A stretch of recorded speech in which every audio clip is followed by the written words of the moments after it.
Le rapport ITIE RDC 2020-2021 a été adopté avec succès au cours de la 121e réunion du comité exécutif de l'ITIE RDC présidé par le ministre AI du Plan, Christin Badou, de surcroît président du comité exécutif. Cette adoption intervient à quelques jours de la grande réunion du comité international de l'ITIE qui va se tenir le 27 février prochain à Buenos Aires en Argentine. Ces reportages est signé Jean Punjoji et Pichuki Zaza. Les éléments en possession du comité exécutif de l'ITIE RDC au cours de la 121e réunion sont tous pertinents. Le rapport ITIE 2020-2021 ne court aucun risque de non-homologation et la RDC ne sera pas suspendue.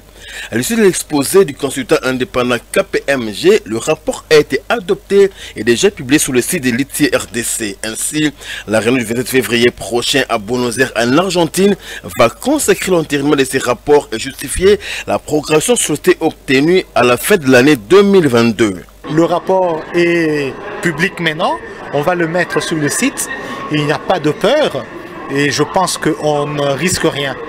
Donc la RDC va continuer à travailler parce que c'est le rapport standard pour lequel nous avons l'épée de Damoclès sur la tête. C'est le rapport principal que nous appelons le rapport standard.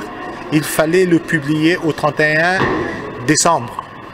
Mais on avait demandé une prorogation, mais on l'a publié quand même, on l'a adopté aujourd'hui. Nous le publierons ce soir ou demain. C'est très important parce que nous risquions une suspension. Maintenant qu'on a publié, je pense qu'il n'y a plus de peur. Les arguments dont dispose le secrétariat technique de l'ITIE RDC sont pertinents et les comités de mise en œuvre seront même en face à tout point de vue avec l'aboutissement du processus. 95% des données étaient collectées pour 2021 et le comité exécutif a décidé que l'administrateur indépendant va continuer jusqu'à la fin du mois de mars pour vider les 5% qui sont restés et aussi avoir la certification que l'inspection générale des finances et la Cour de compte vont envoyer pour avoir une version finale du rapport.